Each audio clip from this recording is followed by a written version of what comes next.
अकाली दल प्रधान सरदार सुखबीर सिंह बादल आज जलंधर के आदमपुर इलाके के गांव कलारा में आए, जहां उन्होंने एसजीपीसी द्वारा चलाई जा रहे 8वीं कोविड-19 केंद्र का उद्घाटन किया। इस मौके पर उन्होंने कहा कि श्रोमणी गुरुद्वारा प्रबंधक कमेटी की तरफ से ये 8वां कोविड-19 केंद्र जरूरतमंद लोगों के लिए तैयार किया गया है, जिसमें कुल 140 डॉक्टर, 250 नर्सें और 12 नर्सिंग सुपरवाइजर काम कर रहे हैं।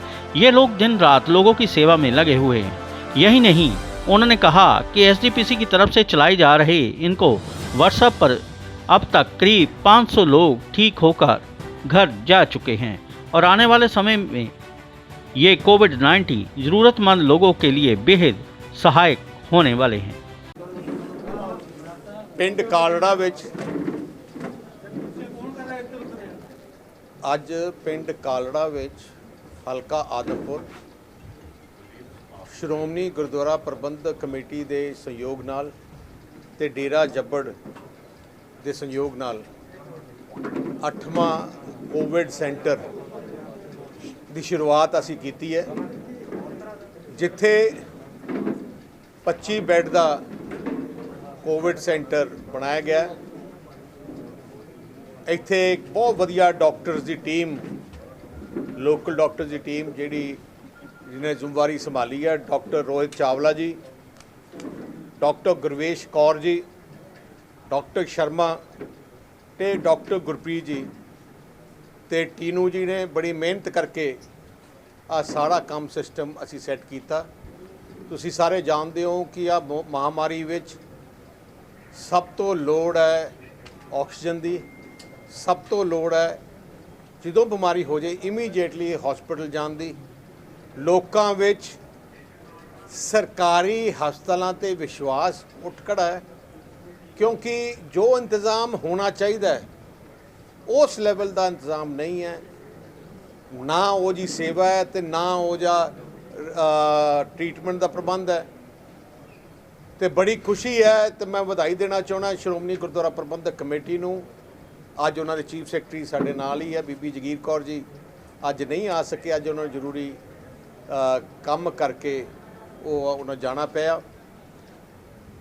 ਅੱਜ ਲੋੜ ਹੈ ਟ੍ਰੀਟਮੈਂਟ ਦੀ ਅਤੇ ਸ਼੍ਰੋਮਣੀ ਗੁਰਦੁਆਰਾ ਪ੍ਰਬੰਧਕ ਕਮੇਟੀ ਨੇ ਜੋ ਉਪਰਾਲਾ ਸ਼ੁਰੂ ਕੀਤਾ ਹੈ, ਇੱਕ ਬਹੁਤ ਵੱਡੀ ਸੇਵਾ ਹੈ। ਸਿੱਖ ਕੌਮ ਖੁਸ਼ਕਿਸਮਤ ਹੈ ਕਿ ਆਪਣੀ ਸੰਸਥਾ ਸ਼੍ਰੋਮਣੀ ਗੁਰਦੁਆਰਾ ਪ੍ਰਬੰਧਕ ਕਮੇਟੀ ਜਿਹਦਾ ਮਕਸਦ ਹੀ ਸੇਵਾ ਹੈ। ਜਿੱਥੇ ਵੀ ਇਨਸਾਨ ਨੂੰ ਦੁਨੀਆ ਵਿੱਚ ਕੋਈ ਸਮੱਸਿਆ ਆਉਂਦੀ ਹੈ, ਸਿੱਖ ਕੌਮ ਅੱਗੇ ਲੱਗ ਜਾਂਦੀ ਹੈ। ਮੈਂ ਕੱਲ੍ਹ ਹੀ ਅਖਬਾਰ ਪੜ੍ਹ ਰਿਹਾ ਸੀ, ਇੰਗਲੈਂਡ ਦੀ ਉੱਥੇ ਸੰਸਥਾ ਹੈ, ਉਹਨਾਂ ਨੇ ਦੱਸਿਆ ਕਿ ਸਾਰੇ ਧਰਮਾਂ ਵਿੱਚੋਂ, ਮੈਂ ਕਿਸੇ ਧਰਮ ਦੇ ਖਿਲਾਫ ਨਹੀਂ ਬੋਲਣਾ ਚਾਹੁੰਦਾ, ਉਹਨਾਂ ਦੀ ਰਿਪੋਰਟ ਹੈ ਕਿ ਸਿੱਖ ਧਰਮ ਸੇਵਾ ਵਿੱਚ ਬਹੁਤ ਅੱਗੇ ਉਹਨਾਂ ਨੇ ਉਪਰਾਲੇ ਕੀਤੇ ਹੈ। ਅਤੇ ਇੱਥੇ ਵੀ ਸ਼੍ਰੋਮਣੀ ਗੁਰਦੁਆਰਾ ਪ੍ਰਬੰਧਕ ਕਮੇਟੀ ਦੇ ਜਦੋਂ ਵੀ ਕੋਈ ਗੁਜਰਾਤ ਸਾਈਕਲੋਨ ਆਇਆ ਜਾਂ ਕੋਈ ਤਾਮਿਲਨਾਡੂ 'ਚ ਕੋਈ ਸਮੱਸਿਆ ਆਈ ਹੈ ਔਰ ਜਾਂ ਹੁਣ ਅਸਾਮ 'ਚ ਸਮੱਸਿਆ ਆਈ, ਜਿੱਥੇ ਵੀ ਹੋਏ ਸ਼੍ਰੋਮਣੀ ਗੁਰਦੁਆਰਾ ਪ੍ਰਬੰਧਕ ਕਮੇਟੀ ਨੇ ਸੇਵਾ ਕੀਤੀ ਹੈ।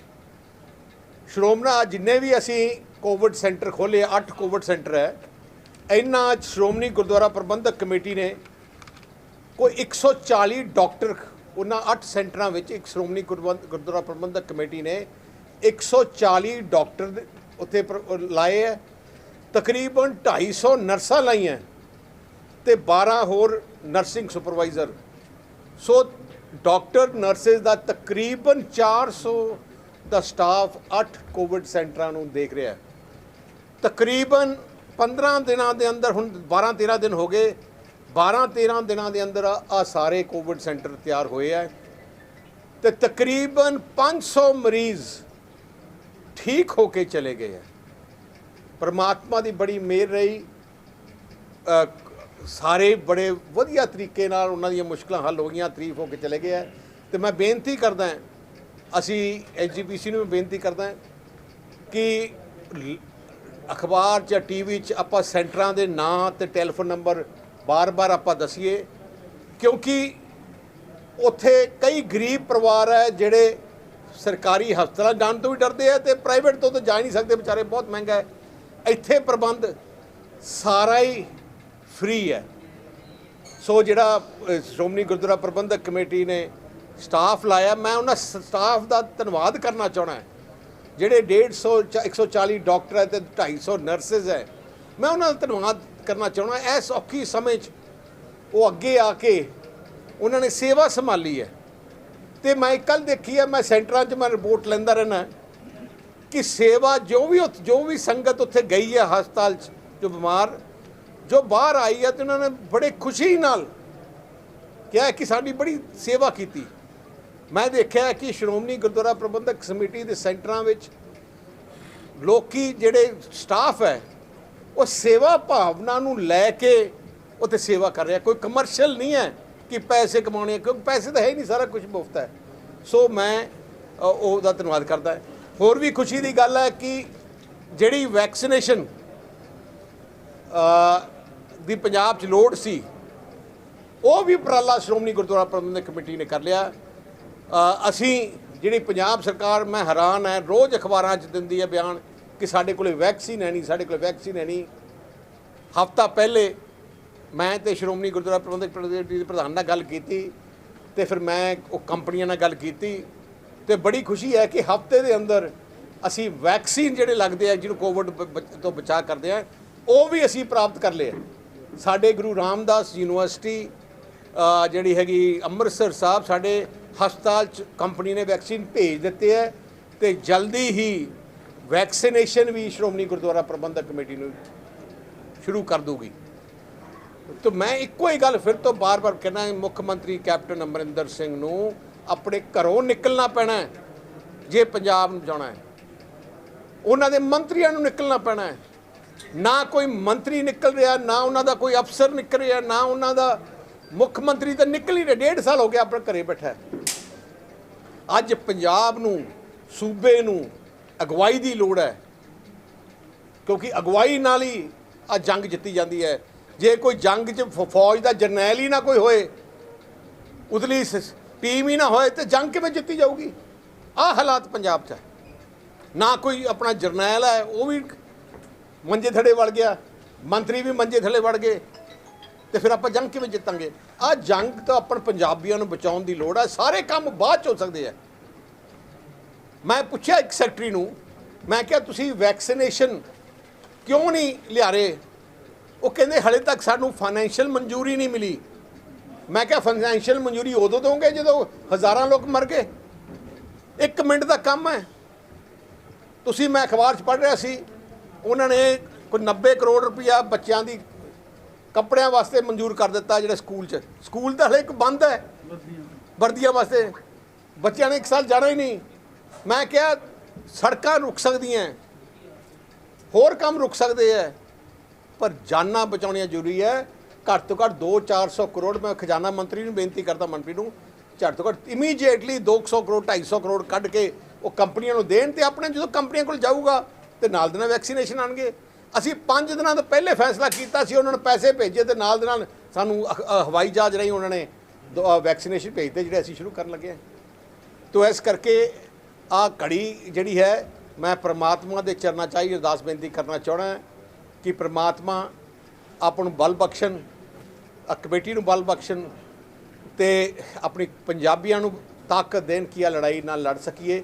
ਤੇ ਮੈਨੂੰ ਪੂਰੀ ਉਮੀਦ ਹੈ ਕਿ ਪੰਜਾਬੀ ਇਹ ਜੀ ਕੌਮ ਹੈ, ਬਹਾਦਰ ਕੌਮ ਹੈ, ਤੇ ਆਪਣੇ ਆਹ ਬਿਮਾਰੀ ਨੂੰ ਆਪਾਂ ਲੜ ਕੇ ਜਿੱਤਾਂਗੇ, ਪੂਰੀ ਸ਼ਾਨ ਸ਼ੌਕਤ ਜਿੱਤਾਂਗੇ। ਪਰ ਮੈਂ ਇੱਕ ਅਖੀਰ 'ਚ ਆ ਵੀ ਕਹਿਣਾ ਚਾਹੁੰਦਾ, ਸੈਂਟਰ ਸਰਕਾਰ ਨੂੰ ਮੈਂ ਬੇਨਤੀ ਕਰਨਾ ਚਾਹੁੰਦਾ। ਮੈਂ ਇੱਕ ਗੱਲ ਆ ਜ਼ਰੂਰ ਕਹਿਣਾ ਚਾਹੁੰਦਾ, ਇਸ ਲੜਾਈ ਵਿੱਚ ਜਿਵੇਂ ਪੰਜਾਬ ਸਰਕਾਰ ਫੇਲ ਹੋਈ ਹੈ ਕੋਵਿਡ ਦੀ, ਉਵੇਂ ਹੀ ਸੈਂਟਰ ਸਰਕਾਰ ਫੇਲ ਹੋਈ ਹੈ। ਕੋਈ ਪ੍ਰਬੰਧ ਸੈਂਟਰ ਸਰਕਾਰ ਦਾ ਨਹੀਂ ਦਿਖ ਨਹੀਂ ਰਿਹਾ। ਸੈਂਟਰ ਸਰਕਾਰ ਜਮਾ ਹੀ ਗਾਇਬ ਹੈ। ਸੈਂਟਰ ਸਰਕਾਰ ਵੀ ਅਗਵਾਈ ਦੇ। ਤੇ ਮੈਂ ਸੈਂਟਰ ਸਰਕਾਰ ਨੂੰ ਦੂਜੀ ਗੱਲ ਕਰਨਾ ਚਾਹਣਾ, ਦੇਖੋ ਕਿਸਾਨ ਨੇ ਲਗਾਤਾਰ ਮਤਲਬ ਸਾਲ ਹੋ ਗਿਆ ਸੰਘਰਸ਼ ਕਰਦੇ ਨੂੰ। ਹੁਣ ਸੈਂਟਰ ਸਰਕਾਰ ਜਿੱਦ ਫੜੀ ਬੈਠੀ ਹੈ। ਡੈਮੋਕ੍ਰੇਸੀ ਵਿੱਚ ਜਿੱਦ ਨਹੀਂ ਹੁੰਦੀ, ਜਿੱਦ ਉੱਥੇ ਹੁੰਦੀ ਹੈ ਜਿੱਥੇ ਡਿਕਟੇਟਰਸ਼ਿਪ ਹੋਏ। 6 ਮਹੀਨੇ ਹੋ ਗਏ ਆਪਣੇ ਕਿਸਾਨ ਲੜਾਈ ਲੜਦੇ ਦਿੱਲੀ ਬਾਰਡਰ ਤੇ ਬੈਠੇ ਹਨ। 6 ਮਹੀਨੇ ਹੋ ਗਏ ਉਹਨਾਂ ਠੰਡ ਦਾ ਸਾਹਮਣਾ ਕੀਤਾ, ਗਰਮੀ ਦਾ ਸਾਹਮਣਾ ਕਰ ਰਹੇ ਹੈ। 400 ਕਿਸਾਨ ਸ਼ਹੀਦ ਹੋ ਗਏ ਹੈ, ਪਰ ਸੈਂਟਰ ਨੂੰ ਗੱਲ ਕਰਨ ਨੂੰ ਤਿਆਰ ਨਹੀਂ ਹੈ।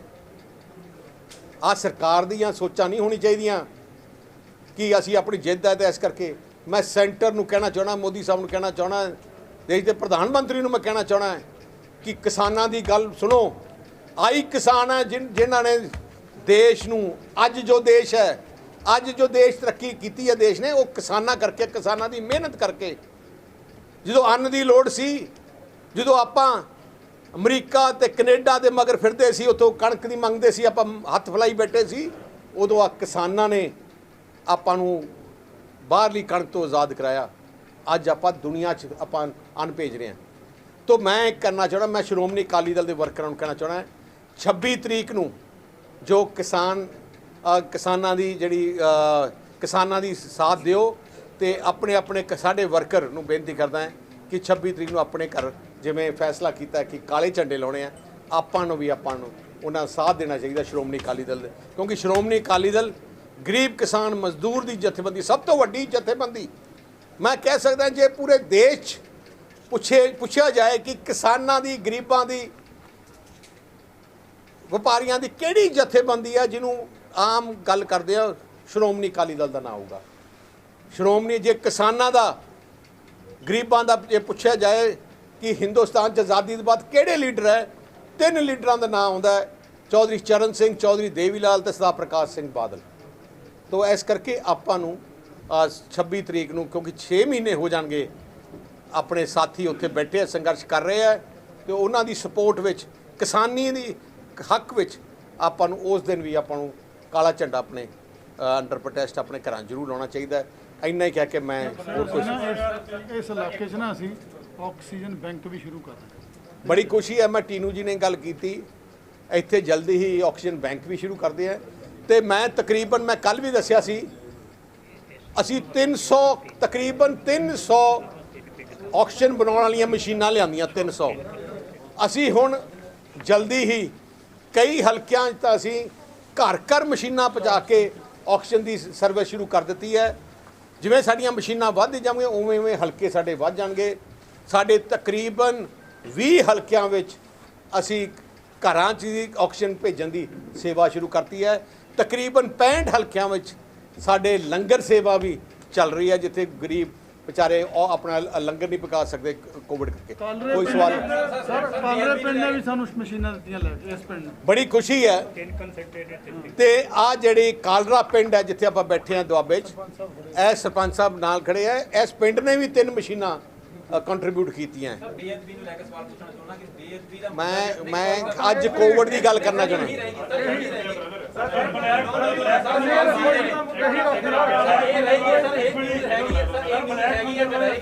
ਬੇਅਦਬੀ ਦਾ ਮੁੱਦਾ ਸਰ ਹਜੇ ਵੀ ਅਕਾਲੀ ਦਲ ਦੁਆਲੇ ਘੁੰਮ ਰਿਹਾ ਜੀ। ਸੈੱਟ ਦੀ ਰਿਪੋਰਟ ਬੜੇ ਤਿੱਖੇ ਸੰਘਰਸ਼ ਦੇ ਨਾਲ ਕੈਂਸਲ ਹੋਈ ਹੈ ਜੀ। ਬੇਅਦਬੀ ਦੀ ਰਿਪੋਰਟ ਬੜੇ ਤਿੱਖੇ। ਬਲੈਕ ਫੰਗਸ ਜਿਹੜੀ ਬਿਮਾਰੀ ਹੈ, ਬਲੈਕ ਫੰਗਸ ਜਿਹੜੀ ਬਿਮਾਰੀ ਹੈ ਬੜੀ ਖਤਰਨਾਕ ਬਿਮਾਰੀ ਹੈ। ਇਹਦੇ 'ਚ ਜ਼ਿਆਦੀ ਬਿਮਾਰੀ ਆ ਜਿਹੜੇ ਆਪਾਂ ਸਟੀਰੋਇਡਸ ਲੈਂਦੇ, ਸਟੀਰੋਇਡਸ ਲੈਂਦੇ ਆ, ਤੇ ਇੰਡਸਟਰੀਅਲ ਆਕਸੀਜਨ ਦੀ ਕਮੀ ਕਰਕੇ ਇੰਡਸਟਰੀਅਲ ਆਕਸੀਜਨ ਵਰਤਣ ਲੱਗ ਗਏ, ਜਿਹੜਾ ਬਹੁਤ ਵੱਡਾ ਨੁਕਸਾਨ ਬਲੈਕ ਫੰਗਸ ਦਾ ਹੋ ਰਿਹਾ ਹੈ। ਪਰ ਅਫਸੋਸ ਹੈ ਜੋ ਦਵਾਈਆਂ ਦੀ ਲੋੜ ਹੈ ਬਲੈਕ ਫੰਗਸ ਵਾਸਤੇ, ਡਾਕਟਰ ਉਹ ਇੰਜੈਕਸ਼ਨ ਅਵੇਲੇਬਲ ਨਹੀਂ ਹੈ। ਸੋ ਪੰਜਾਬ ਸਰਕਾਰ ਨੂੰ, ਮੈਂ ਚੀਫ ਸੈਕਟਰੀ ਨੂੰ, ਮੈਂ ਹੈਲਥ ਮਿਨਿਸਟਰ ਨੂੰ, ਮੈਂ ਮੁੱਖ ਮੰਤਰੀ ਕਹਿਣਾ ਚਾਹੁੰਦਾ ਹੈ, ਆਹ ਬਿਮਾਰੀ ਬੜੀ ਜਲਦੀ ਫੈਲ ਸਕਦੀ ਹੈ, ਵੱਧ ਸਕਦੀ ਹੈ। तो इस करके जल्दी तो जल्दी इंजैक्शन का इंतजाम कर, क्योंकि एक ऐसी बीमारी है 2 दिन ही मौत हो जाती है। असी पहले भी अनाउंस कर दिता है साड़ी पार्टी तरफों कि जो साड़ी सरकार आऊगी डिप्टी सीएम कोई गल कही सी, मैं दरबार साहब करके जाके ते सारी संगत यही गल कही सी, जिन्हें बेअदबी की है वह कख न रहे, जेड़े सियासत करते हैं उन्होंने कख न रहे। ਤੁਹਾਨੂੰ ਸਾਰਿਆਂ ਨੂੰ ਪਤਾ ਹੈ ਜਿਹੜੇ ਸਿਆਸਤ ਕਰਦੇ ਸੀ ਉਹਨਾਂ ਦਾ ਕੱਖ ਰਿਹਾ ਨਹੀਂ, ਉਹਨਾਂ ਦੀ ਆਪਣੇ ਆਪ ਹੀ ਪੋਲ ਖੁੱਲ ਗਏ। ਬਿਊਰੋ ਫਿਰ ਅਚਾਨਕ ਨਿਊਜ਼ ਜਲੰਧਰ।